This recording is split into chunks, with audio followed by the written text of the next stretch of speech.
Welcome to the Chevy Florida Insider Fishing Report, presented by Yamaha. Welcome back, all of our loyal anglers, to the Chevy Florida Insider Fishing Report. Guiding you throughout Florida this evening will be myself, Bree Gabrielle, and of course, Captain Rick Murphy. Are you ready for a good show, Rick? Absolutely, Bree. I'm always ready. Anytime I'm standing next to you, I know we got to go. He's so sweet. Well, you know, Rick, we wouldn't be able to do anything without our trusty Dave Farrell at the Jägermeister workbench, would we? No. But maybe we have to. Where the heck's Dave? I don't know. Where's Dave, guys? Dave? Dave. Dave. Dave. Dave, really? These chairs are way more comfortable over here. I like the live audience. And no, there's no work. All right, well, we'll leave you be. Rick, our theme species tonight, can't believe that just happened, is Amberjack. So why don't you give us a skinny on these fish before we jump on it? As you know, Bree, the Amberjack, you'll hear it tonight. A lot of the guys, you know, looking at the Sports Fishing magazine, photos, certainly. The one thing you can be assured of about the Amberjack, that brown line across his eyes, it seems like any fish that has that really pulls.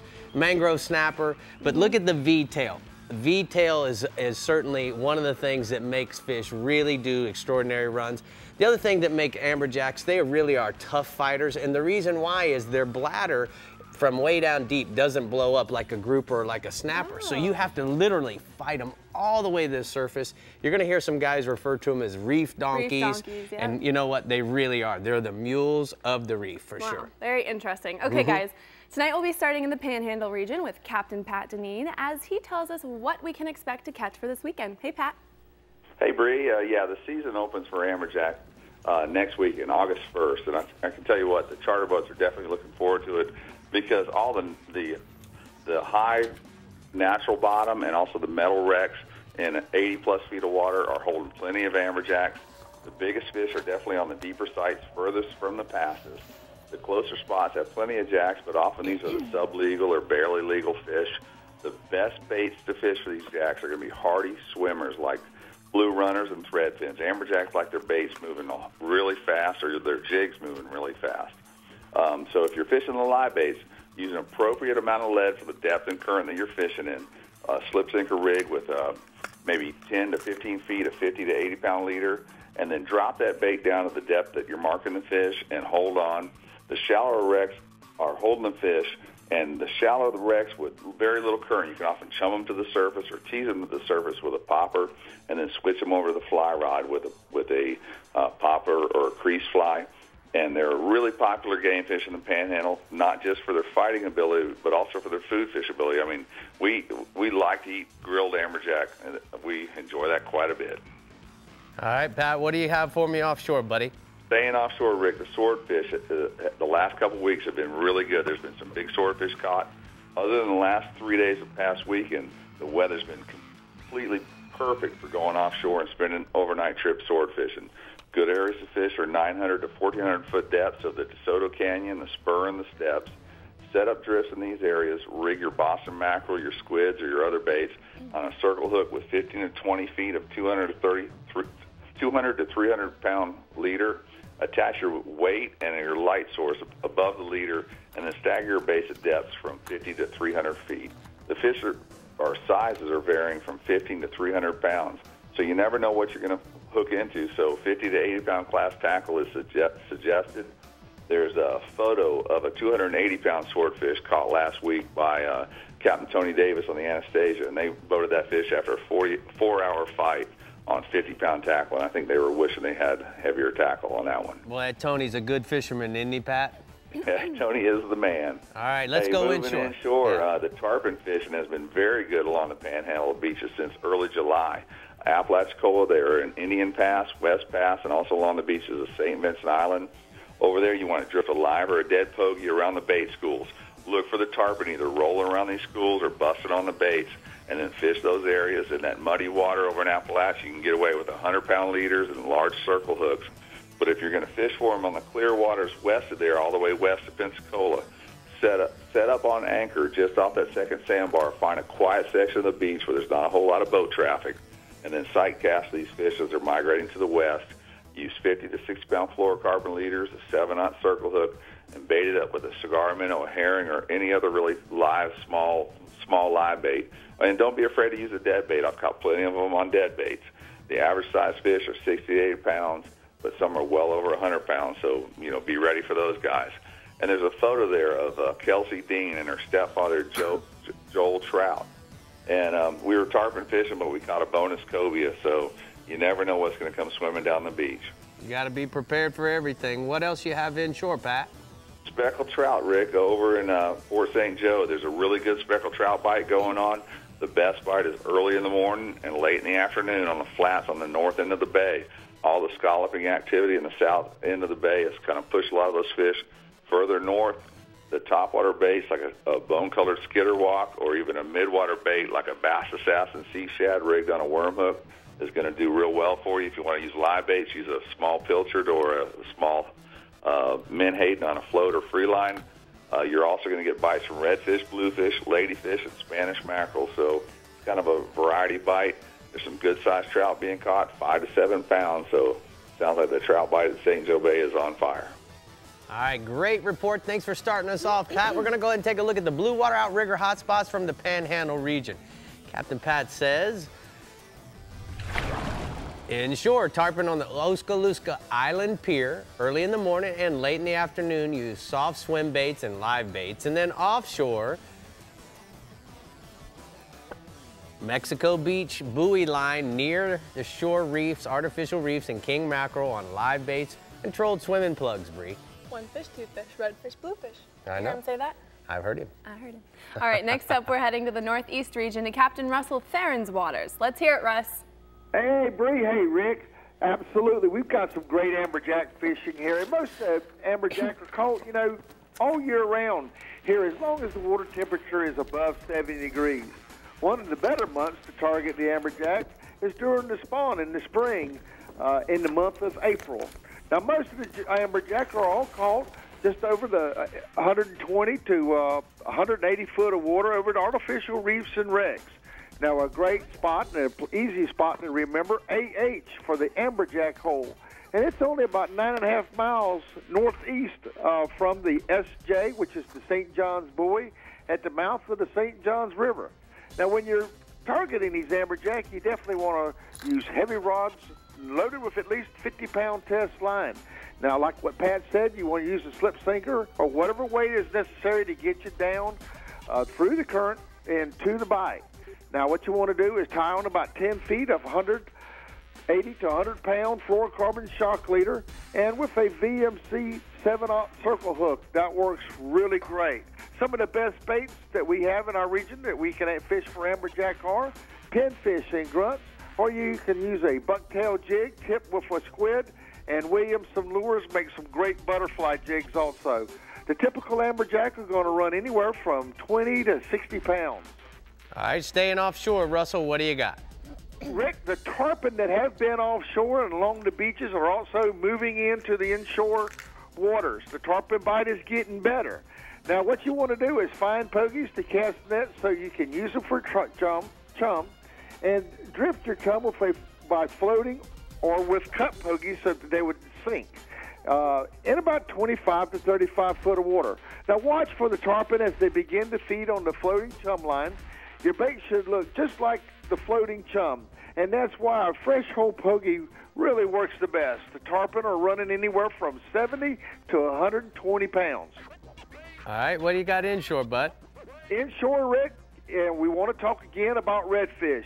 The inshore temperatures right now are very hot, so the redfish have become very lethargic, just like they do during the wintertime.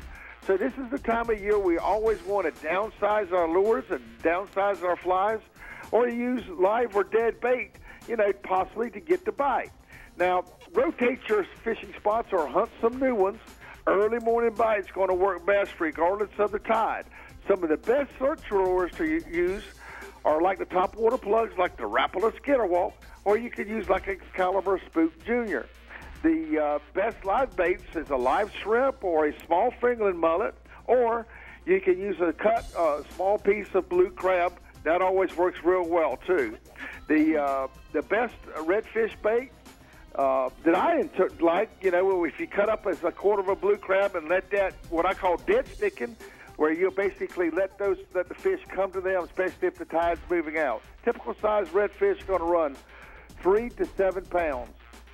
Now, also inshore, Rick, the flounder bite has been very consistent during these hot days of summer. Locate the flounder in the creeks and under the docks in 3 to 12 foot of water and in the slow-moving current or next to an eddy. Now, you want to catch the flounder on the ebb tide or on the flood tide as long as the current is moving. Use a Carolina rig with a 3/8 slip sinker and tie on about 15 inches of 20-pound test line and a number 2 Kale hook. Or you can use a 1/4 ounce or a 3-ounce hook-up jig head and slowly bump the bottom across to cover as much area as you can. Some of the best baits for the flounder are going to definitely be mud menace and fingerling mullet. Typical size of the flounder, Rick, are running anywhere from 1 to 3 pounds. And also, want to remind you that this coming weekend is the CCA Jacksonville. They're having their first annual Jacksonville Fishing Tournament on Saturday, August 2nd. So get more details online and check it out. Hey, great report from the CCA Northeast region. Russell, I'm going to go ahead and take a look at the hot spots from your region. Inshore, fish flounder in the creeks and under the docks in 3 to 12 feet of water. Use live mud minnows or fingerling mullet for baits. And then offshore, tarpon, fine pogies to cast net and to use for chum in 25 to 35 feet of water on the flood tide. The best bait is certainly going to be a whole pogie. Now with me here is the Executive Director, Brian Gorski of CCA. And Brian, you know what, we also do a lot of things in fundraising for CCA to certainly generate a lot of money to help us pay our lobbyists and have the voice of recreational fishermen. So why don't you tell me about one of the things that we got going on right now? Absolutely, Rick. We, as part of our sponsorship program, we have 3 great boat sponsors, boat partners. Contender, Pathfinder, and Hells Bay, and they have each donated a boat to CCA that will be used in raffles, 3 separate raffles, and we'll have 3 lucky winners to win those great boats. So tell me, what size Contender are we talking about, Brian? The Contender's a 28 tournament edition with twin 200 Yamaha 4-strokes. All right, and so what does that ticket go for? It's $100 a ticket. And then tell me about the bay boat. The bay boat's a Pathfinder. It's actually the Pathfinder that was on this set last season. Right. It's a 22 TRS with a Yamaha 150 4-stroke. Got it. And the tickets for that boat are $50 a piece. And then we also have a technical poling skiff partner. We do. Hells Bay, it's a Waterman with a 70-horse Yamaha, and tickets for that are $25 or 3 for $60. All right, so Brian, let me ask you something. You know, we have a lot of boat enthusiasts that watch this show, but we also have some people that maybe not necessarily need a boat. So what can they do if their ticket is actually chosen? Well, they have a choice of taking one of the boat motor trailer packages, or there is a cash option. For the Contender, which is worth $136,000, you can either take the boat or we'll send you a check for $75,000. What about the bay boat? The bay boat, the Pathfinder, you can take a cash option of $25,000. And then the Hells Bay? The Hells Bay, $20,000. Oh man, so either way, if you have a ticket, certainly you can take a cash option or the product itself. Now, how do we find out? How can we buy a ticket? Go to ccaboatraffle.org. All 3 boats will show up, and you can pick whichever ones you want. You can buy tickets to all of them. And the great thing about it is you don't have to be a CCA member. You don't have to live in the state of Florida. Anybody can buy tickets to these boats for a chance to win. Oh, man, I just heard the producer in my ear say she was getting ready to go buy tickets. So she's in. Perfect. So that's cool. Click and win. We got producers driving boats and taking cash checks. I love it. Good luck with that, Nicole. I hope you win that. Brian, thank you so much for being here. Thank you, Rick. Appreciate you helping us. And you know what, Bree? We still got a show to do, so when you keep driving the bus for me. I will. Good job, Brian. Thanks for being with us. Okay, guys, sit tight, because when we return, we'll be going off the deep end with Dave and seeing what's biting in the Southwest region, only on the Chevy Florida Insider Fishing Report. The Chevy Florida Insider Fishing Report is brought to you by Chevy. Find new roads. Best parts, best prices. Bennett Auto Supply. Yeti Coolers. Wildly stronger. Keep ice longer. CCA Florida, the voice of recreational anglers for over 25 years. Contender Boats. Performance through innovation. Humminbird. Simply, clearly. better. And King Sailfish Mounts. www.kingsailfish.com. Wandering out into this great unknown. And when it's done, believe that I will yell it from that mountain high. Find summer, the Chevy Summer Drive.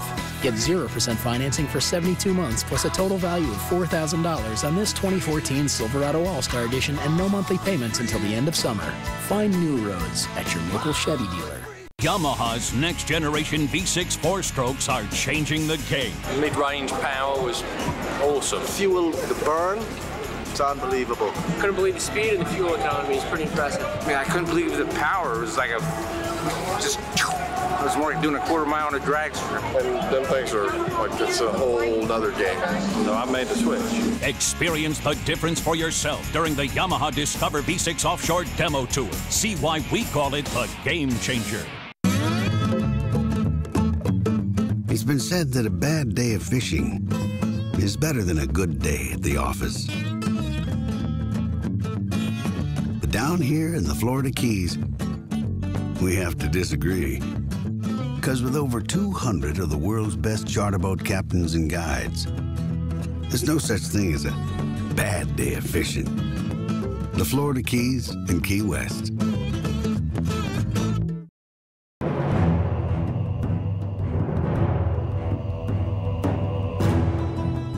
Continuing the revolution. Faster, drier, even better built. Designed around Yamaha's latest technology outboards. Still built by the same craftsmen and anglers who launched the Bay Boat Revolution. Whether chasing world records, or time on the water with the family, or anything in between, there's a new Pathfinder model for you.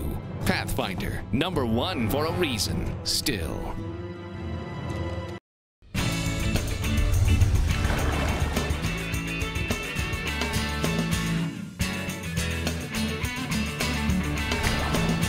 Now it's time to go over the news and notes from the FWC. America's boating courses are being offered throughout the state of Florida. September 6th is Saltwater License-Free Fishing Day, and September 13th and 14th, make sure to check out the Florida Sportsman's Expo in Tampa. For more information, visit myfwc.com. Now it's time to go off the deep end.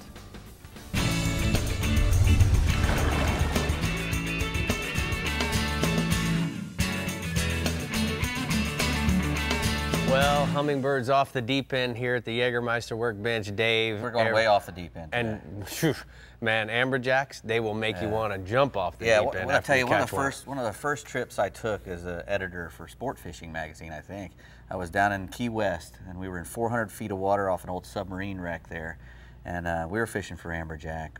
And I think the fourth one I hooked, I told the mate, I said, oh, I'm on the bottom. And I handed it to him. He goes, oh, no, you got a fish. And I go, oh, no, I don't. You got the fish, man. Because the fourth one was plenty for me.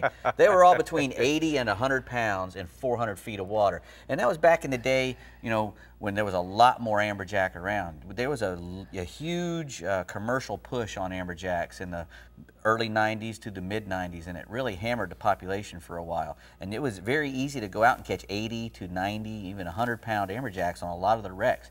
Now they're starting to get back to the way they used to be. The commercial thing has gone down a little bit.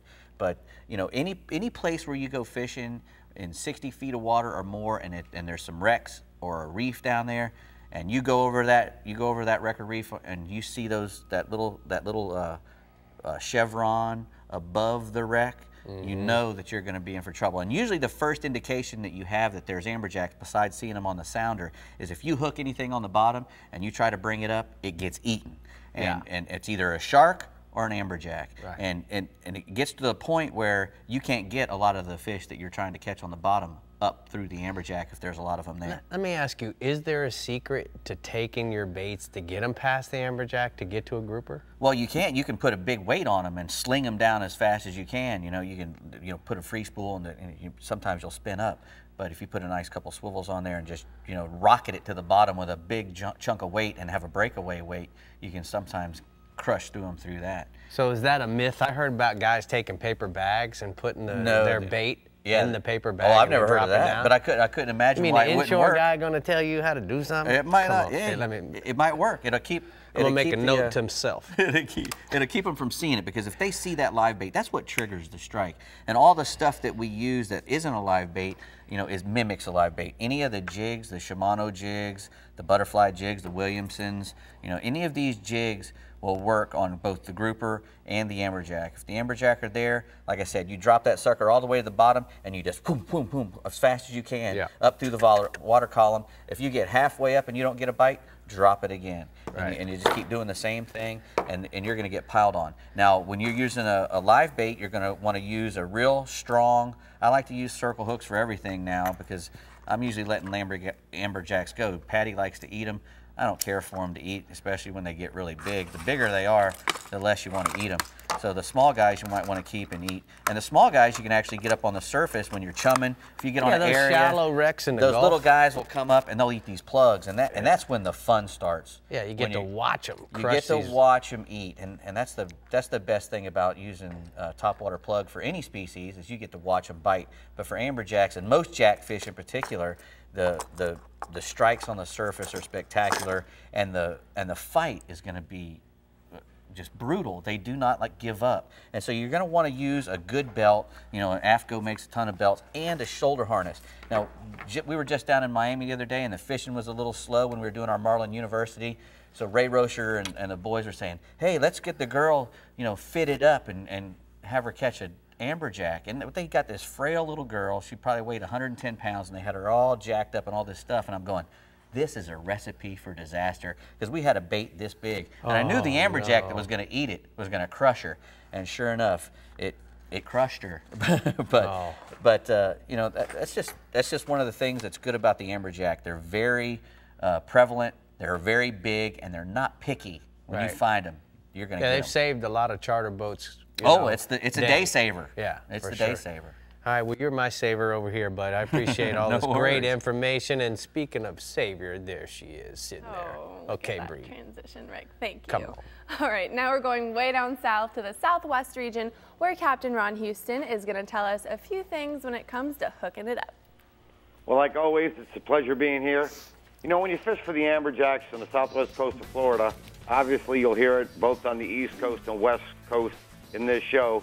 You want to target these fish offshore all through the region and concentrate on structure, whether it be wrecks, reefs, or rock piles. Anywhere you go, generally fishing for these amberjacks, generally the key to catching these fish is structure. Now, most of these times, like Dave was saying, these fish will be suspended, and you will get hit well before you hit the bottom, so be ready for the bite on the way down.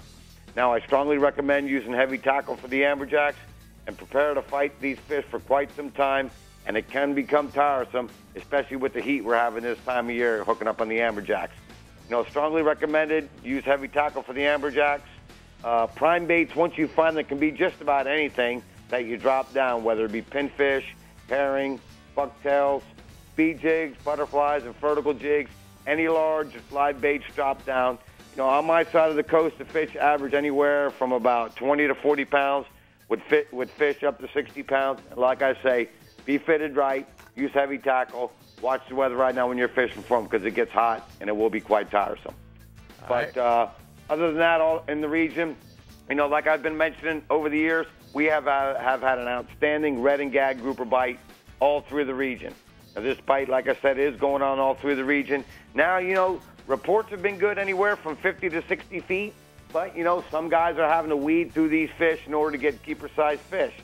The gags are generally along the ledges, and the reds are generally along the hard bottom. But the bite seems to get better 90 feet and beyond. When you drop down, whether you're fishing the pattern for the reds or the gags, that fish is going in the box, and they're going to average anywhere from about 8 to 20 pounds. But the reds drifting hard bottom, you want to concentrate on using bucktails with squid and cut baits such as sardines and herring. The gags are generally, like I say, on the ledges using live baits like pinfish and grunts. But right now, with the bite being great, they'll even take cut bait. Some of the structure you're looking for right now can be as big as your boat, so be patient with working some of these areas. Don't think you got to find a big structure. Generally, the smaller pieces are holding the better fish. If you're drifting a locate fish, anchor up, mark the spot. Once you catch some good fish, instead of running further out to find them, work that area, you know, around you, like we do when we're redfish fishing. Try to get some zip codes in the area so you have patience and you're working the area. Right now, like I say, anywhere right now, the reds and the gags are 8 to 20 pounds. And like I said, fish for these fish. Try to find something to simmer before you move on. All right, let's go inshore. Yeah, Ronnie, go ahead. On the inshore side, hey, we're getting water temps right now 92, 93 degrees, and air temps way up in the 90s. An easy bite to be on right now, the trout. Lossman's River to Turkey Key. Concentrate on the early morning incoming along most grass flats and edges in depths of 2 to 5 foot of water. Now, if the water was clean, you will not have any problem seeing plenty of grass and potholes drifting until you find the fish. And once they're located, you want to anchor up, fish in a 360-degree pattern around the boat. Once you stop catching these fish will feel you. Move on as the bite stops drifting and work in the same pattern. Baits of choice right now relatively are artificials, topwater plugs, lip plugs, and a variety of 3 to 4 inch soft plastic bass assassin dye dappers and or sea shads under a cork or on a jig head. And them colors are to include Houdini, needlefish, space guppy, and chicken on a chain. And like I said, no need to buy the shrimp. The artificials are working well. Hey, Ronnie, before you go any further, I'm going to go ahead and take a look at the navionics from the top part of your region. We're talking about Redfish Pass, and looking at the navigational map, the one thing that comes to mind is that you have the inshore side of Redfish Pass, and then you have the offshore map. So if we take a look at the sonar chart, the one thing that I see here is all the contours, and what happens this time of year, guys, as it starts to get a little warm, all the fish are going to retreat from up here close against the mangroves. They're going to drop off on the drop-offs. The same thing where you have tarpon and snook swimming along the sand beaches. Guess what's going to happen? As it gets a little hotter in the day, they're going to retreat, and they don't have to go very far by looking at the water here. Make sure you check out those sonar charts by Navionics, and it'll really give you an understanding of where the fish are going to stage. All right, what else we got for you, Ronnie, on the inshore in the Southwest region? You know, it's funny you mentioned the sonar charts. You know, right now the bite's been a little bit tough. For some reason, I think it's the water temperature. But you know what? I've been using my sonar charts and figuring some stuff out. Just a little tip. The bite has been a little better in moving water in troughs right now. So if you're having a tough time catching some fish, work that pattern, moving water in troughs, and the bite seems to be a little bit better. But you know what? A little to the north, the redfish bite. Tarpon Key to Cabbage Key, you want to concentrate on the west side, last half of the incoming to the first half of the outgoing on the lower stages. Now, in the lower stages, you want to fish the potholes and troughs, like I just said, and as water gets high, gets in the mangroves, you want to fish your baits tight to the mangrove root systems as there's some shade up in them areas. On the lower water, silver spoons, topwater plugs, suspending twitch baits, 3 to 4 inch, and a variety of cut baits such as shrimp, pinfish, mullet, ladyfish, as well as live pinfish and pilchards. Keep an eye on your baits as water temps heat up. Reports of plenty of bait dying, so use them cut baits when it gets hot and gets tough later in the afternoon. All right, great report from the Southwest region, Ronnie. We got the VIP treatment going on for your brother here, Mike, in the studio. We're going to go ahead and take a look at the Florida Outdoor Experience hotspots from the Southwest region. Inshore, beaches and passes all throughout the region, top of the high along the troughs, rock piles, blowdowns, and bait pods. And then offshore, Gordon's Pass to Sanibel fishing wrecks 18 to 25 miles out using live crabs, fish on the top early in the day. So early in the day. Yes, you like it though. I do. All right, coming up, we're headed to the other side of the state to visit the southeast and east regions right here on the Chevy, Florida Insider Fishing Report. Good job, Ray. Look at Dave working hard. The Chevy Florida Insider Fishing Report is brought to you by Yamaha. Reliability starts here. Bass Assassin and Saltwater Assassin, the best lures, period. Blue Water Outriggers, everything for your outdoor adventures. Guy Harvey Clothing by Aftco. Croquis, made in the USA. Drummond Community Bank. Costa, see what's out there. And Casa Vieja Lodge, 5-star angling in beautiful Guatemala. What is CCA? CCA has been representing recreational fishermen for over 25 years, and when your rights to fish are threatened, the CCA is there to make sure government regulators are making sound decisions. I'm a life member of CCA, and when fishery decisions are being made, the CCA in the room is fighting for our recreational rights. We need to give our kids the same opportunities to fish as we did. Do what I did. Go to ccaflorida.org and join for only $25 so you can protect your recreational angling rights. Hi, I'm Harold Bennett. My dad started Bennett Auto Supply over 57 years ago. Things have changed since then. We've grown to 33 stores and opened a 93,000 square foot distribution center. But one thing has stayed the same, our focus on the customer. That's why we have the most knowledgeable parts specialists in the business, and we only offer quality auto parts at the guaranteed lowest prices. The next time you need anything for your vehicle, think Bennett Auto Supply. Best parts, best prices, Bennett Auto Supply. Wandering out into this great unknown. And when it's done, believe that I will yell it from that mountain high. Find summer, the Chevy Summer Drive. Get 0% financing for 72 months plus a total value of $4,000 on this 2014 Silverado All-Star Edition and no monthly payments until the end of summer. Find new roads at your local Chevy dealer. So, Rick, we have an exciting promotion going on. I know. One lucky winner and a friend will get a 3-day, 4-night fishing excursion to Casa Vieja Lodge in Guatemala. Wow. I know. Not only will we be fishing for Pacific sailfish, blue marlin, dorado, and yellowfin tuna, you'll be fishing with the one and only Captain Rick Murphy. Wow. Wow, I know, that's the wow part. I'm excited about that. I get to do that every day. All right. Plus, you'll get all of this great fishing swag, and all you got to do is go to the Chevy Florida Insider FishingReport.com website and like our Facebook page to enter. Good luck, everyone. All right, Rick, even though our captain Jimbo Thomas says this isn't prime time for that AJ bite in the southeast region, he sure can tell you what is biting. So go ahead, Jimbo. What you got for us, Jimbo? Well, I want to know how I can get on with fishing with Captain Rick and Jimbo over in Guatemala. I'm in. And Bree. All right, come on. Here we go. Oh, of course. My bad. Yeah, you're right. This is not prime time for AJs in our region. You might get lucky and find a few around the deeper wrecks. But if you drop down a live bait on one of the wrecks in March, April, or May, there's a pretty good chance that an AJ will eat it. You get over any of the wrecks in the region in the 150 to 300 foot range and watch the fish finder, and any marks above and around the structure will most likely be AJs. Then go up current, drop a big blue runner, pinfish, or goggle eye on 30 to 50 pound tackle, or lighter if you feel sporty, with a long 80 pound mono leader tied to a 9.0 to 13.0 circle hook, and then you want to put enough weight on there to hit the bottom. Now, best thing is to hook the bait through the lips so it won't spin on the way down, and that'll tangle up your leader otherwise. And then what I like to do is hit the bottom up current of the wreck, then reel up high enough so that you don't snag the structure as you drift over it. And when the current's moving good, fish won't necessarily be on top of the wreck. Don't be afraid to make a long drift past the wreck, back behind it. The Amberjacks are also suckers for butterfly and big bucktail jig. They'll often pick up the lure on the drop. So if you're dropping it down and it stops all of a sudden, you're like, man, I know I'm not on the bottom. You probably got a jack has picked it up, or hopefully even a grouper, actually.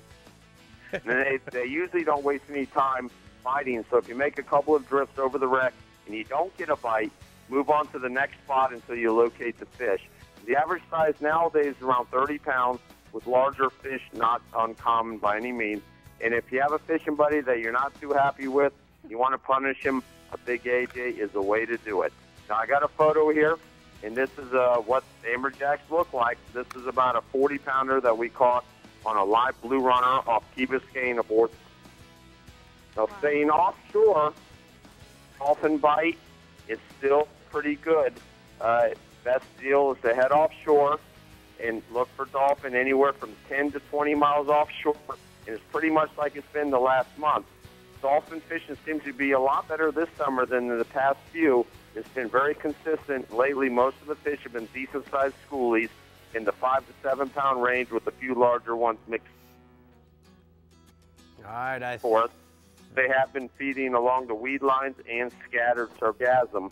And when we've been fast trolling small blue and white lures. Are you there, Jimbo? We lose you? I'm here. All right. You hear me? Yeah, I've got you. We're losing. You're cutting in and out. So I'm going to go ahead and finish your inshore report for you, Jimbo. Basically, guys, what Jimbo's saying inshore is that we're going to go tarpon fishing. Now, we still have some decent tarpon fishing in and around the inlets and around the bridges and the lit docks on the ICW. In and around those inlets, most of the bites have become on live crabs or mullet drifted through the areas, and they have been marking them on their depth machines, and they have been biting in the evenings on any tide, but more importantly, on the cooler parts of the day. Around the bridges and the dock lights, fish live mullets, crabs, Rapala X-Wraps, soft plastics, along the shadow lines on the outgoing tide. And then his second inshore species is gonna be peacock bass. Now the peacock bass, he says that fishing has been excellent in the lakes and in the canals in the south end of the region. The water has been relatively clear and the current has been moving through the spillways, being open from all the rain that we've had, and this has gone and helped certainly the bites. We've been getting the bites all day long, but it has been best right after the daily afternoon showers where it cools off the water temperature. Now, Captain Tony Fowler of Miami's Backcountry Charters has been having steady action with 2 to 3 pound peacocks fishing small rapalas and chartreuse colors. And he says that you'll get more bites by working the lure extra fast. And if you think you are working the lure a little too fast, try making it even faster. In the deeper waters, it has been getting bites on the root beer color, DOA terrorizes, and it says that artificials have been out fishing the live baits lately. There has been some large mouth bass being caught throughout the region due to the high level of water, but it hasn't been particularly good. He has a photo here of Entel Marco from Italy visiting Miami for some peacock bass fishing. All right, we're gonna go ahead and take a look at the hot spots from the Southwest region. And Captain Jimbo is recommending this week that you go inshore, sleep in and fish for peacocks in the South Dade lakes and canals in the afternoon. And then offshore, look for dolphin under the birds, weed lines, floaters offshore, and pitch small live baits or cut bait to them. You know, that's the only bad part is when you do live reports. You got captains on the phone, sometimes you lose them, especially when they're out fishing late for tunas. That's what they're supposed to be doing. That's right. That's right.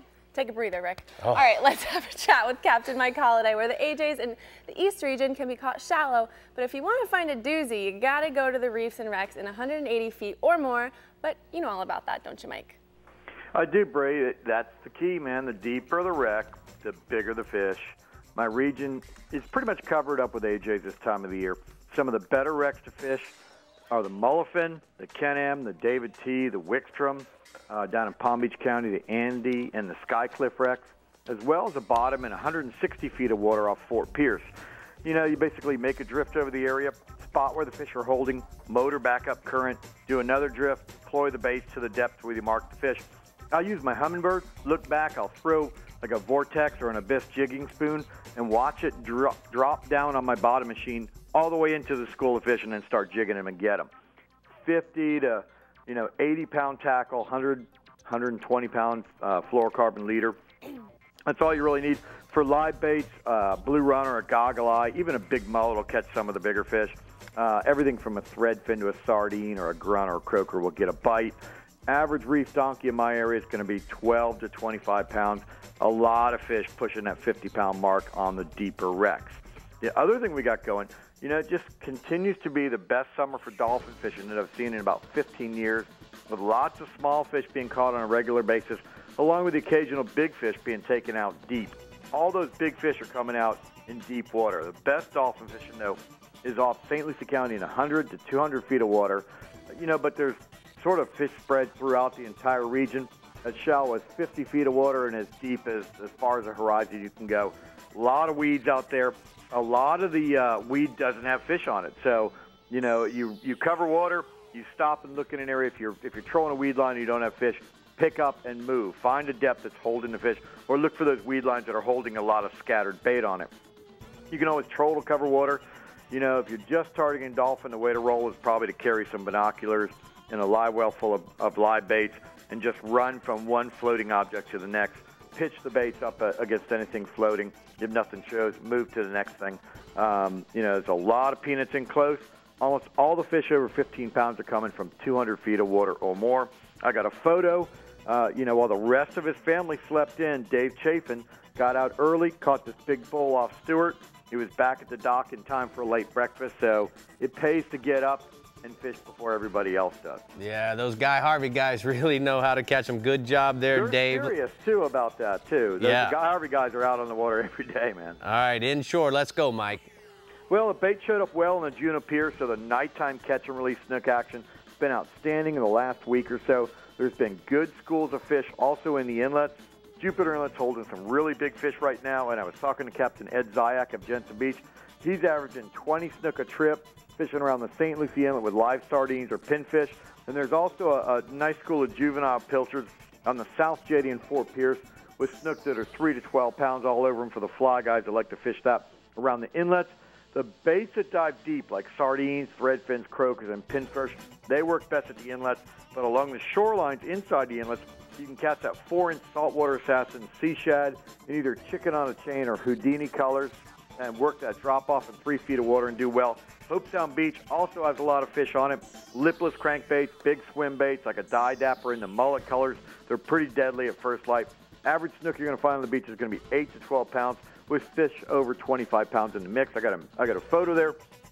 That's Irv Meckler and his grandson Jake. They doubled up on these big St. Lucie Inlet snooks.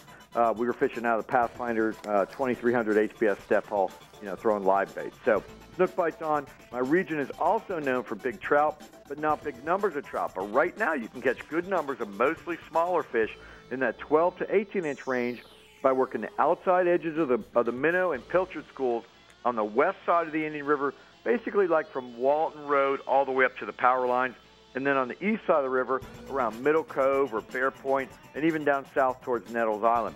Bite super early. It's from the first light to about 8 o'clock. But there are times when you can catch fish on, 5 or 6 casts in a row because they're schooled up. A lot of what you're finding right now is a lot of floating weed. So you got to fish weedless baits like a Mississippi hippie or an electric chicken or a Mama's 14K colored saltwater assassin shad rig, Texas style, on a 4.0 hook. Those 4.0 VMC worm hooks work really well. Cast to the edge of the bait school, twitch your lures twice, let it fall. The bites are coming as the lure falls. You can also crawl like a dye dapper across those potholes at first light if you're looking to get a bigger fish. But the trout bites on, big numbers right now in the Indian River.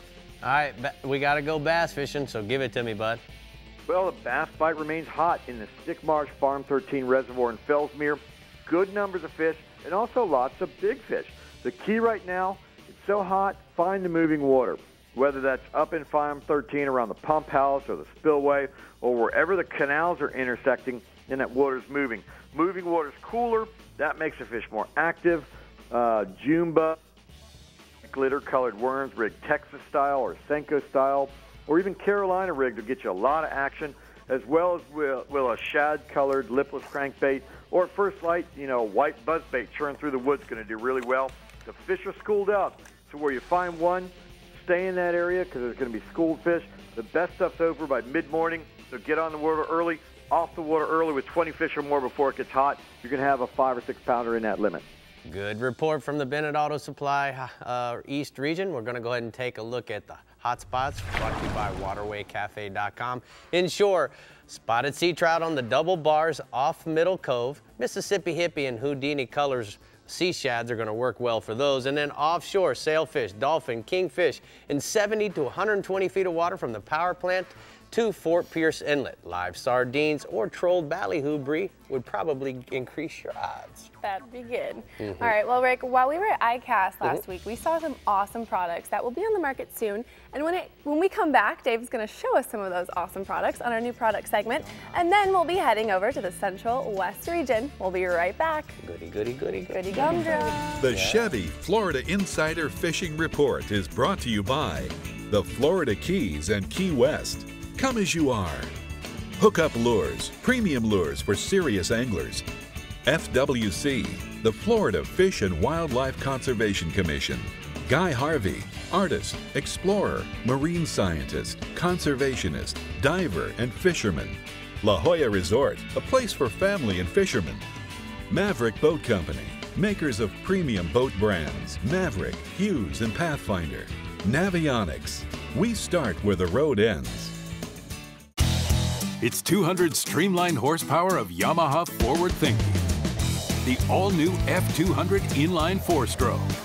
Whether you're an offshore angler, pontoon cruiser, bay boater, or walleye hunter, the responsive and fuel-efficient F200 combines amazing power and versatility in one incredibly compact and lightweight package.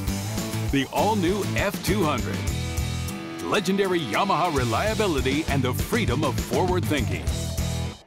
You know there's more to it than luck. There's fishing the right bait, the water temperature, the wind, the season, and then there's the boat. We'll put it simply, the boat matters. To own a Contender is to own the best sport fishing boat on the market, period. Contender offers the most comprehensive model range with bigger, faster, and more fuel-efficient boats than the competition. There's only one choice for serious anglers. Contender Boats. Performance through innovation.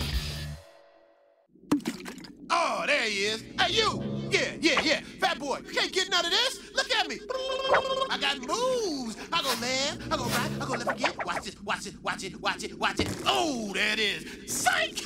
I'm so erratic, I don't even know where I'm going. Come on, Chevy Cheese. Come on, Bucket Mouth. Come get some of this. I can do this all day long. Look at me. Watch this. Come on. Your mama's so fat that she can't get out the fish net. Ow! All right, I'll give you that one.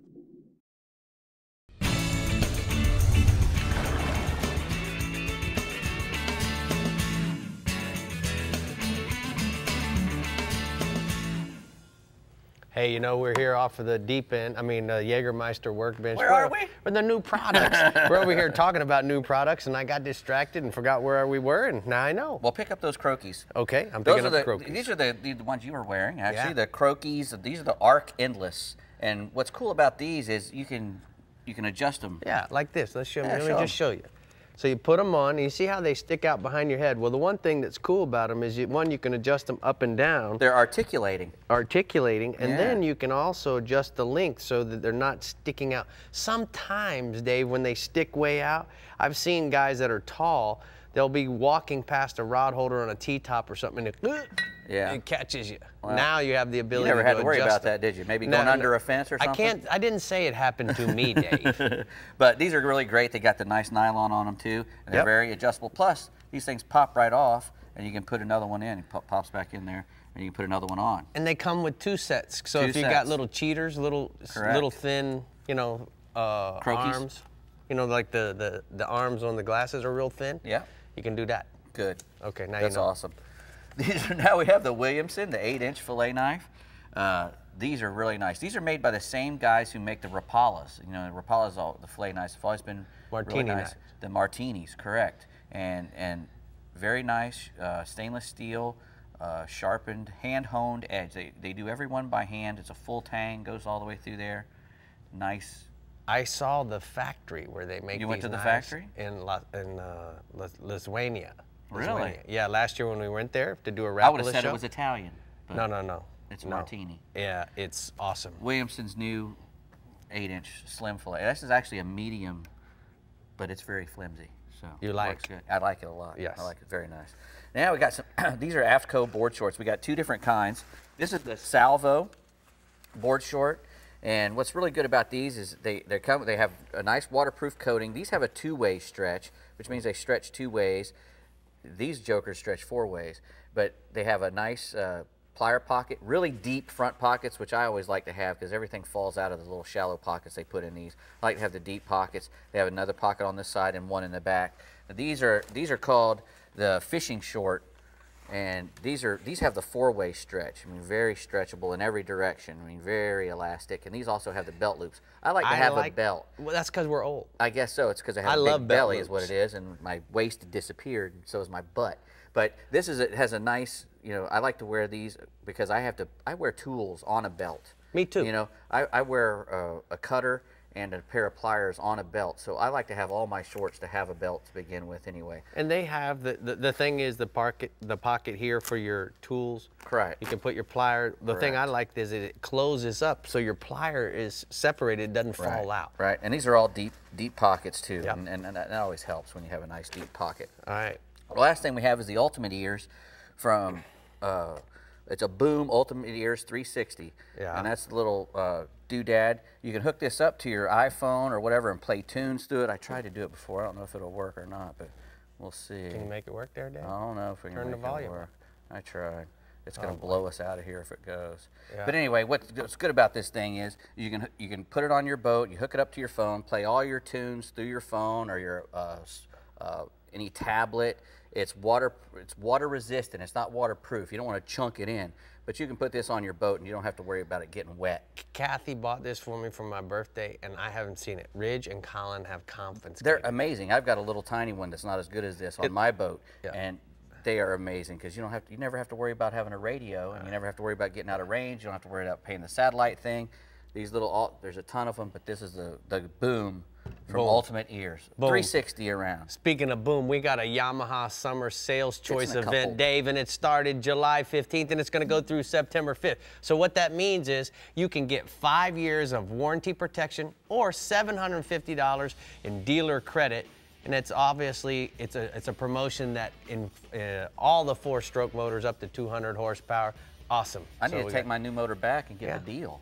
All right, Bree, speaking of new motors, you're the new motor in town, so let's motor on to another region. Speaking of Boom, okay, apparently if you want to catch Amberjacks, the Central West region is the place to be, and here to tell you all about it is Captain Jeff Page. Tell us what we want to hear, Jeff.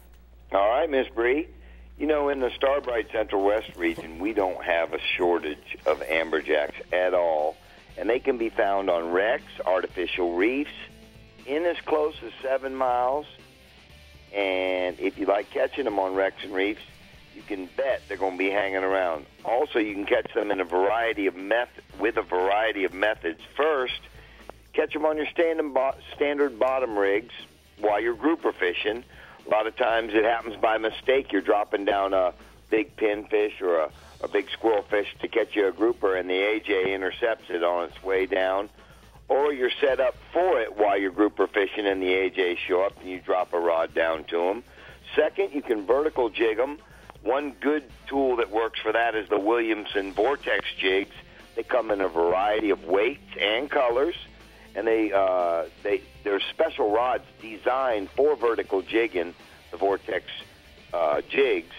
And what they are is they're short, stubby spinning rods with big, high-speed retrieving reels that are designed for using braid. And third, my man Captain Sean Crawford likes to use this method. He gets out over the wrecks and reefs, and he chums them up to the surface with handfuls of crushed live pilchards, and then he likes to throw heavy-duty Ozuri poppers at them. No matter how you choose them, you better eat your Wheaties because they will wear you out. Now you have a photo there? Offshore, we have blackfin tuna as our second species. Captain Jason Shale reports nice blackfins coming off the same hard bottom that he's been catching groupers from, and that's in about 120 to 140 feet of water. He's been getting them on live baits as well as trolling over the structure with X-Wraps and cedar plugs. Tunas are averaging 12 to 18 pounds, Rick. All right, let's go inshore, Jeffrey. Inshore, speckled trout, one of my favorite species. The summer speckled bite is in full swing now thanks to a big push of small hatch bait and small fry bait that's come in all over the grass flats, and it seems like the flats closer to the passes and inlets, Rick, have more bait on them. A good technique has been to set up a drift across the flat according to how your wind's blowing. A couple of the flats that I can just name that'll give people a visual on it. The Middle Grounds Flat and the Long Bar Flat in Sarasota Bay, Bulkhead and Emerson Point up towards St. Pete Causeway, St. Pete Sunshine Skyway, and then down in Lemon Bay on the flats on the west side of Lemon Bay, just south of Stump Pass. What I like to do is set up my drift and cast suspending baits like the MirrOlure MR17 Mirrodine in the silver and green pattern, as well as the DOA Glow Shrimp, and just throw it in and around the bait schools, work them with a twitch, pause pattern for best results. Live smaller pinfish or grunts under a cork work well, and the trout are averaging 14 to 20 inches. Real quick, don't be surprised if you pick up a nice mangrove snapper as well, or a sea bass, because they're in the mix too. I've got a photo tonight of speckled trout with the Wallen brothers of Walt's Fish Market. Tommy with a big trout he got with me, and Brett, his brother, with a redfish. Speaking of redfish, species 2, look for the redfish bite to be strong this weekend, Rick, especially during the high stages of the tide, which occur around 11, 12 o'clock. And they're going to get up on top of the oyster bars and sandbars, as well as up under the mangroves. That new 5-inch Mississippi Hippie saltwater assassin jerkbait rigged on a 1/4-ounce silver hookup jig head is tough to beat. And for you live bait and cut bait guys, live pilchards or cut ladyfish up under the bushes is a good idea as well. I have a photo tonight of a redfish that Ken Calhoun caught on a chunk of ladyfish. One of many he caught the other day. He got on a nice school of fish, he told me. All right, thank you, Jeffrey. Great report from the Central West Startron region. We're going to go ahead and take a look at the Tires Plus hotspots from the Central West region. Inshore, snook. Fish the dock lights and bridges from Blackburn Point to Minnesota Key with free-line shrimp and pinfish. And then offshore, mangrove snapper, big mangs holding on the wrecks and ledges in as close as 50 feet of water, live pilchards or shrimp. It's going to be the best bet. All right, Rick, well, what do you say we take a quick break? I'm ready. Then when we come back, we'll get our captains from the Central East and the Keys region on the line. How about that? I'm ready. Look at all those pretty faces. The Chevy Florida Insider Fishing Report is brought to you by Chevy. Find new roads. Alukai, fit by nature, crafted by hand. Best parts, best prices. Bennett Auto Supply. The Florida Keys and Key West. Come as you are. Rapala. Catch the latest at Rapala.com. Startron. Cures and prevents ethanol fuel problems. And Yamaha. Reliability starts here.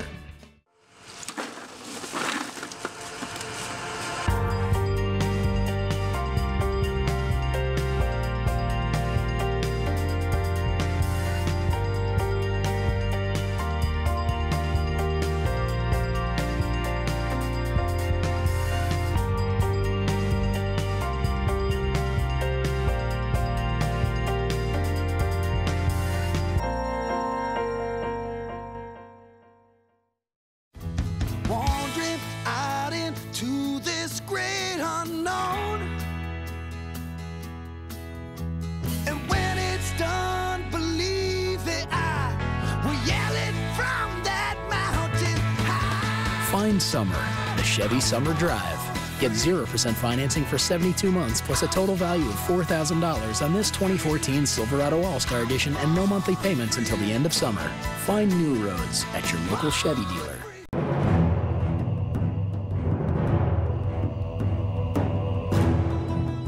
Continuing the revolution. Faster, drier, even better built. Designed around Yamaha's latest technology outboards. Still built by the same craftsmen and anglers who launched the Bay Boat Revolution. Whether chasing world records, or time on the water with the family, or anything in between, there's a new Pathfinder model for you.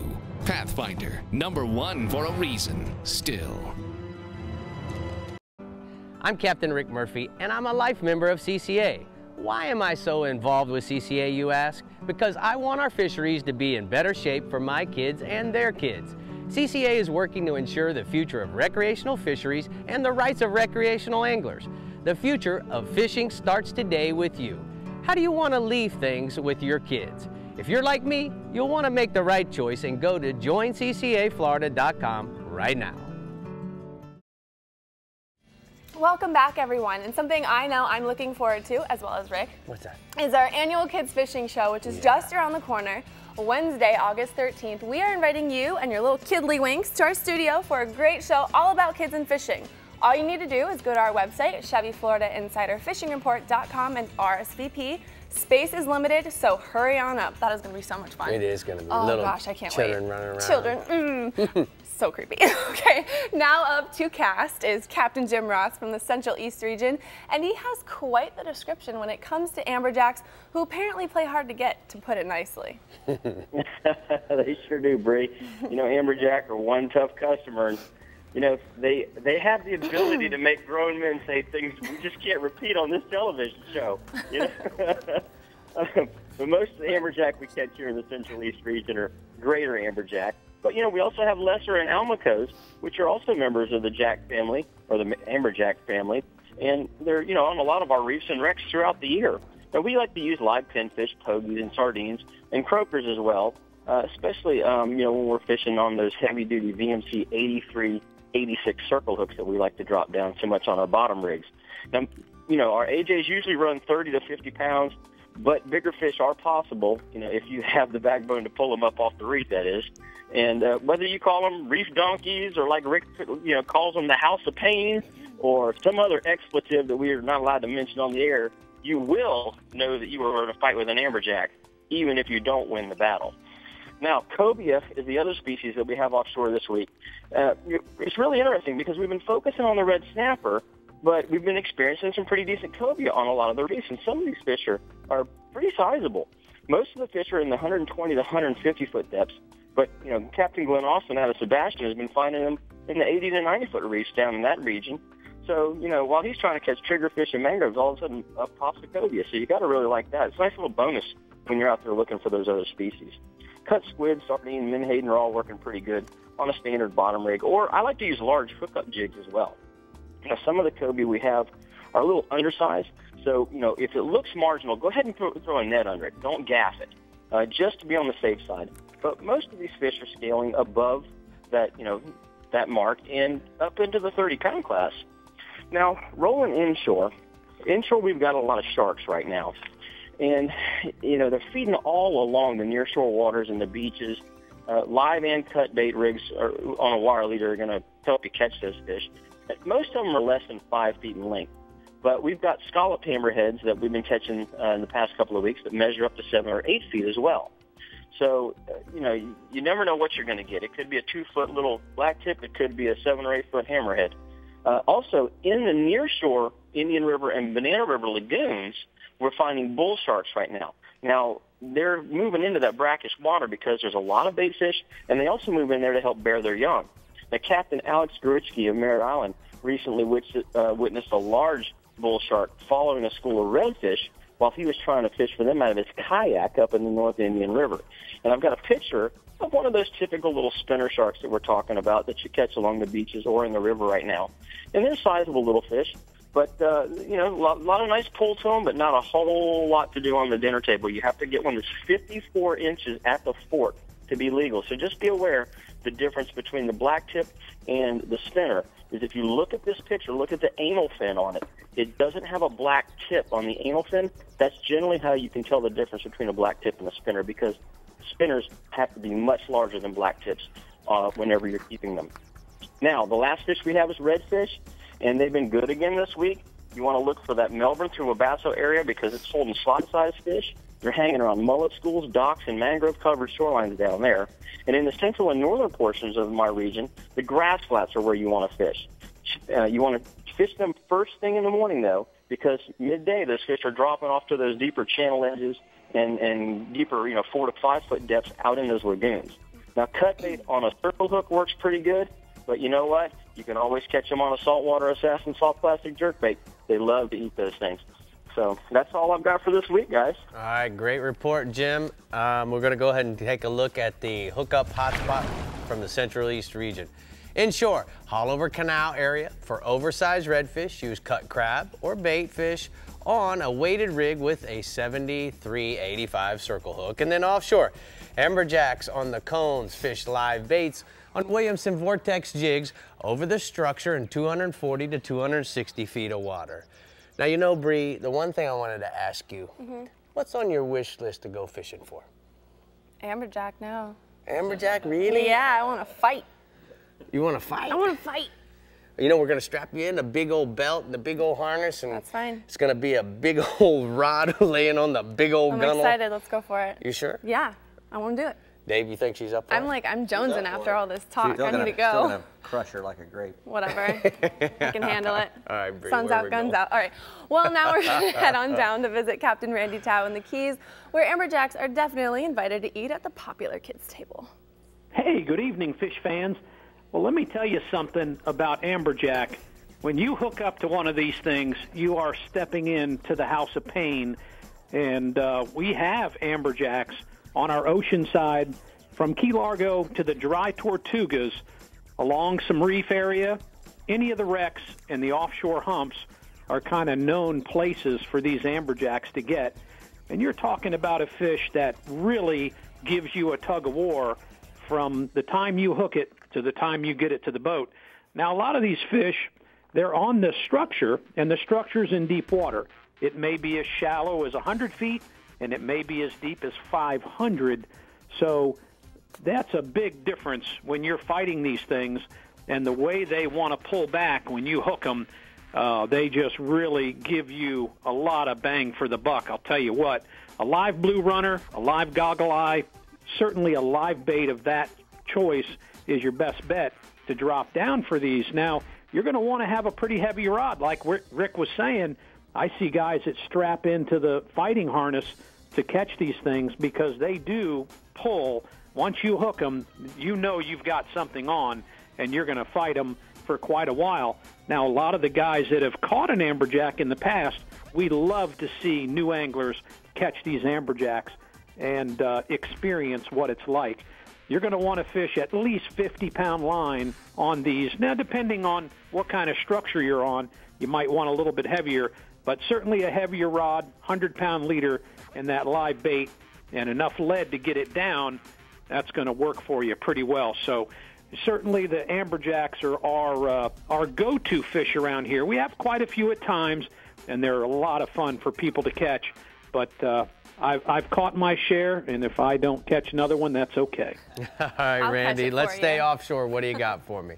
You know, this time of year, yellowtails, I love reef fishing. I talk to a lot of guys that do it up and down the reef from Key Largo to Marathon and down toward Key West. Key West is a little slow for yellowtails this time of year, but the hotter months right now, these fish are spawning, and you can get into them pretty good. You're going to want to anchor in that 50 to 65 feet. Seems like a little bit shallower if you have current, and if you don't have any current, you want to fish a little deeper. So you're going to anchor down, you're going to get your chum started. You want to start with a large hole chum bag to make sure you got a lot of product in the water.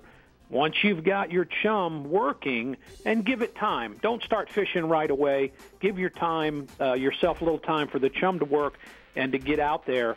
And oftentimes you'll see your yellowtails coming up to the surface, and you'll see activity in your chum slick. That's when you want to start fishing. And be a little conservative on it. Start with one rod, be patient, and kind of go slow, and you'll certainly get into them. A piece of fresh cut bait on a 16th-ounce hookup jig works great. No leader, 12 to 15-pound tests max on your line size. They do get leader shy sometimes if the water's clear, and the water lately has been very clear. We haven't had a lot of wind, and it's been calm, so they've been a little finicky to get going. But I've got a photo of Michelle Vaughn fishing with me a couple of days ago, and that was just 2 hours of fishing. Wow, I want to go do that, Papa. You know I like to catch the food for the dinner.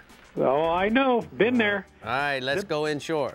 You know, redfishing this time of year, the hot months, once again, seems like the redfish love the hot water. And if you've got a technical boat, now there's two ways that guys are catching redfish today. You got a shallow boat, you can go way up on top of the flats, and you can get to areas that most guys can't, and these fish are way up in the mud, and they're real shallow. You can have some great sight fishing with them, and you've got to have water. Obviously, once that tide starts to fall, you want to get out of there because it's going to be dry all around you. So if you got a technical boat, fish that top of the incoming tide, first of the outgoing tide, anywhere around Flamingo. We also have some redfish closer to Alamorada this time of year in spots where bonefish used to be. There's some redfish there now. But if you got a bay boat, something a little bigger, you want to fish the beaches or the shorelines or some of the deeper areas on the higher part of the tide, get up there in the trees and throw your live pinfish on a 3/8 or a 1/4 ounce hookup. And I've got a photo of young Christopher Manley doing just that. All right, good job, Randy. Tell me about the bone fishing, man. You know, this time of year, we've always considered July through October being a prime time to go bone fishing throughout the Keys, whether it's Islamorada, the lower Keys, toward Key West. It's the time of year you want to plan going early because the afternoons get really hot, so that early morning's critical, especially if you have an incoming tide. That incoming tide is what you want in the mornings, whether you're up in Islamorada or you're down in the lower Keys. And a lot of these fish will come in from the deeper water up on these flats in the morning. Once it gets hot, they move out. But you're going to want to throw a small blue crab on a light spinning rod, no leader, just regular 10-pound test or 12-pound test line, and you're going to have a good shot at these bonefish. Sometimes if you have an overcast day or you have a day it's real windy, you can find these fish on the higher tides. They'll be mudding, and you can find them in that 2 to 3 foot of water. They're not as spooky as they are real shallow tailing. I talked to Captain David Dankert this morning, and he's been finding a few around Islamorada and doing pretty well. All right, good report, Randy. We're going to go ahead and take a look at the La Jolla hotspots from the Florida Keys. Captain Randy says inshore, bonefish. Fish early in the morning or late in the afternoon. Make sure you have moving water. Use small blue crabs on a light spinning rod or a crab pattern fly. And then offshore, yellowtails. Anchor in 50 to 65 feet of water. Start chumming with large hold chum bag. And then wait about 20 minutes to let the chum work before you start to fish. Use fresh cut bait on a 16th ounce hookup, Bree. Well, you always know what happens after Randy talks. What? I got to go to the potty? I have to, actually, I have to. Dying. It's actually time to tell you about some tournaments in the Florida Keys. Sunday and Monday is the Red Ghost Stock, an all-release tournament for young anglers. It focuses on catch and release fishing and redfish and bonefish. The event is a fundraiser for the Islamorada Fishing and Conservation Trust. The Reef Light Shootout Fishing Tournament, set for Saturday, August 2nd in Big Pine Key, features a grand prize of $3,500 for the heaviest dolphin. The 6th annual Spartan Fishing Tournament, planned for August 22nd and 23rd in Islamorada, is a family-friendly fishing event with backcountry and offshore divisions. The Robert James Sails Slam Tournament, scheduled for September 5th through the 7th in Key West, is the first of 3 tournaments in the annual Red Bone Celebrity Tournament Series in the Florida Keys. The series raises funds for cystic fibrosis treatment and research. And now let's hear from Andy Newman, who's going to tell us about more tournaments in the Florida Keys.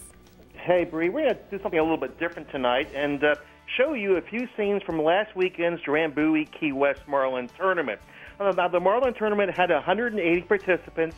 They fished on 32 boats. And Team Ruckus, owned by Gary Eng of Tierra Verde, Florida, won the event with a white marlin release coupled with several dolphin catches. Among those mahis were a 48 and a 3/4 pound dolphin. It was caught by Pat Walsh of Tierra Verde as well. Second place in the billfish division went to OCD, captained by Sean Liu of Miami. Taking third place was High Class Hooker, skippered by Gene Krasowski of Key West. Now, this tournament was part of Key West annual Hemingway Days Festival, and you're looking at the 2014 winner of the Papa Hemingway Lookalike Contest. It's Wally Collins of Phoenix, Arizona. He won it on his 6th try by beating 130 other Papa wannabes. Wow. Rick, I keep telling you, every year at this time, you ought to grow that beard, and you should be entering the Hemingway Lookalike Contest. I expect to see you in Key West next year. All right, I'll try to make it, Andy. Good job. All right, we're going to hit the road, Jack. And when we come back, we're gracing you with the presence of the Coastal Conservation Minute Tip and this weekend's report from the Northwest region on the Chevy Florida Insider Fishing Report. Oh, good job, guys. Good. That was awesome. How excited the Chevy Florida Insider Fishing Report is brought to you by Suffix, the world's most hardcore fishing line. Tires Plus, Total Car Care. The IGFA, Conservation Through Education. Get your hands wet. Florida Outdoor Experience. Lumber Rock. Captain Harry's Fishing Supply Company. Introducing Helmmaster, Yamaha's first fully integrated digital boat control system. With Helmmaster, you can start your outboards with a swipe of a fob and control them with a single lever. Outboard trim and steering friction adjust automatically as you accelerate and decelerate. Adjust engine speed with the touch of a button. The Helmmaster joystick provides the means to navigate and dock precisely with confidence and ease. Take control of your next vessel with Helmmaster at your command.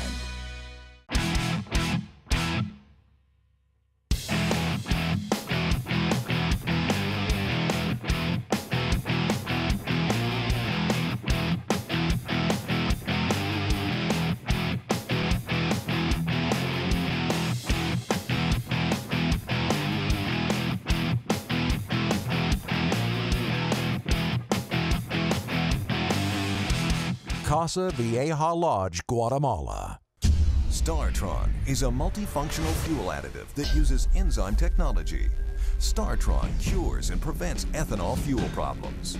Engines powered by StarTron treated fuel start easily and run smoothly with fewer emissions and better fuel economy. StarTron restores octane to old substandard fuel. StarTron's enzyme formula enhances combustion for a more complete fuel burn.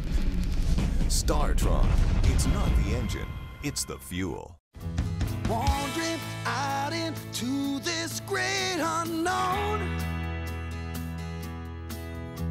And when it's done, believe that I will yell it from that mountain high. Find summer, the Chevy Summer Drive.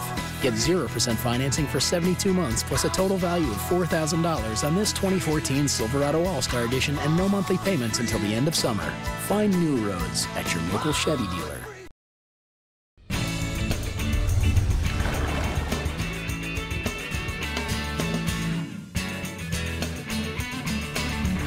Most anglers only think about oysters when they're out to dinner, but did you know how beneficial oysters are to healthy fish populations?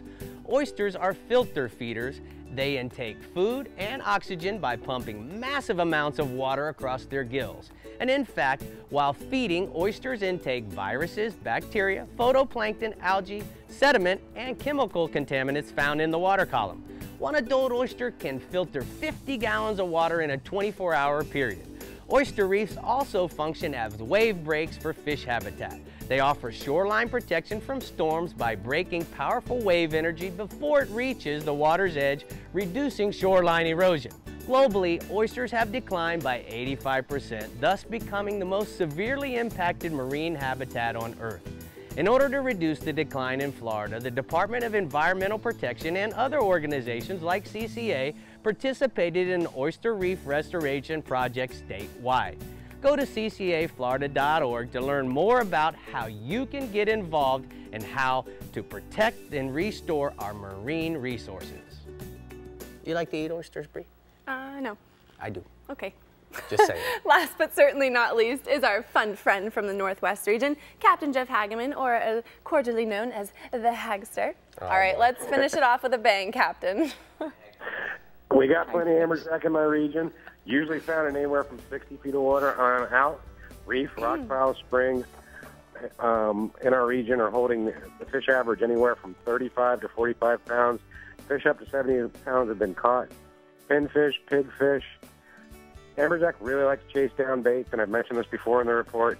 So a lot of chum or fast-moving plugs or fast-moving bait is something you want to use. Skitter walks, any kind of topwater popper that you can work real fast across the surface once you get them chummed up is very effective. Also, a 1-ounce hookup jig head with a 10-inch eel. You want to throw that out, let it sink down about 40 feet, and then rip it in as fast as possible. Pause occasionally, and it really gets those picky amberjack when they're not biting real well to eat. Also offshore, Captain Jason Lineberger reports a great red grouper and scamp bait out of Tampa Bay.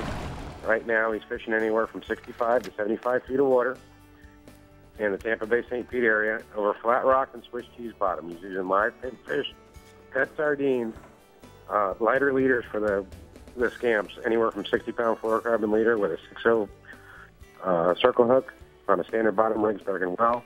You can go up to 80 when you're catching the reds. They're not as picky, but the scamp bite, he said the trick there is dropping down to that 60. You're going to catch a whole lot more scamps. moving inshore, something me and Bree need to go do here pretty soon. Go scalloping. Upper 2/3 of my region right now is in full swing. Limericks are easy to obtain. Gomez Rocks off of Crystal River is one of the favorite hot spots. Captain Mario Costello reports that they've been caught a little deeper than usual, anywhere from 4 to 6 feet of water over the turtle grass. So you might want to go out there on a lower tide and get out there, and they'll be easier to obtain. They'll drop that water a foot, and it'll be a whole lot easier to get them. Also inshore, Captain Jordan Todd reports at the very north end of my region the tarpon have shown up there pretty good in the passes. West Pass, Indian Pass has the highest concentration. You want to fish around the pogie schools and herring schools, moving through the tides. Outgoing has been a little better. You want to free line either a pogie, mullet, a live crab behind the back of the boat, 50-pound braid, 50 to 60-pound fluorocarbon leader, and a 5-aught circle hook. Now, not to get the bycatch in there, he's catching a lot of sharks and catfish like that. They won't eat a crab as easy, so pitch a crab out the back of the boat if you end up catching a lot of catfish or sharks, and it'll reduce your bycatch and you'll catch more tarpon. Hey, you know, Hag, a couple weeks ago we asked if anybody would send in some scallop video. Trey Landry sent in some. Man, we just got to see it. Really good stuff, guys. Appreciate the help. And now, Jeff, I want to ask you, when you go scalloping, where do you like to go? And then, more importantly, after you get them, how do you like to eat them? Oh, love eating them. I usually go up Plantation and stay at the Plantation Inn. Where's that right at? there. Whoa, where is that at? Tell me where that is. Homosassa River. Okay. You're right in Homosassa River. Going right out the river, turn south, and you'll see the fleet of boats out there. Everybody's out there scalloping right now. Get out there, get your limits. They're pretty easy to get right now. And as far as eating them, you can either fry them, which is always good, lightly bread them and fry them, but I really like them in just a little bit of butter, a little bit of garlic, and just saute them on a skillet. That's the best way I've found. I love them. Or you can shoot them raw. Oh, yeah? You like to have a little sushi, scallop sushi? Oh, yeah. We do a little shooters in the boat. We'll take a little bit of rum and put it right in the shell with them and do a little scallop shooters. Imagine that rum. Jeff Hageman in rum. If there's somebody watching, can we get him a rum sponsor? All right, good job. I know you put rum on everything, Hag. We're not going to get into that. You're the last region, so I'm going to go ahead and take a look at the Drummond Community Bank hotspots from the Yeti Northwest region. Inshore, snook in the pass and on the beach, use pinfish and sardines for bait. And then offshore, mangrove snappers in 30 to 70 feet of water over the rock piles, use shrimp and sardines on a knocker rig for bait. I think I'm going to go scalloping with a hagster. Oh, just know there's going to be rum involved. All right. That's okay. fine with me. The reports. Why do you do that? The reports may be in, but stick around to hear what species we'll be covering next week, only on the best fishing show in the state of Florida, the Chevy Florida Insider Fishing Report. Good job. Pick up your papers. All right. Wandering out into this great unknown. And when it's done, believe that I will yell it from that mountain high. Find summer, the Chevy Summer Drive. Get 0% financing for 72 months plus a total value of $4,000 on this 2014 Silverado All-Star Edition and no monthly payments until the end of summer. Find new roads at your local Chevy dealer. It's 200 streamlined horsepower of Yamaha forward thinking. The all-new F200 inline 4-stroke. Whether you're an offshore angler, pontoon cruiser, bay boater, or walleye hunter, the responsive and fuel-efficient F200 combines amazing power and versatility in one incredibly compact and lightweight package. The all-new F200. Legendary Yamaha reliability and the freedom of forward thinking. It's been said that a bad day of fishing is better than a good day at the office. But down here in the Florida Keys, we have to disagree. Because with over 200 of the world's best charter boat captains and guides, there's no such thing as a bad day of fishing. The Florida Keys and Key West.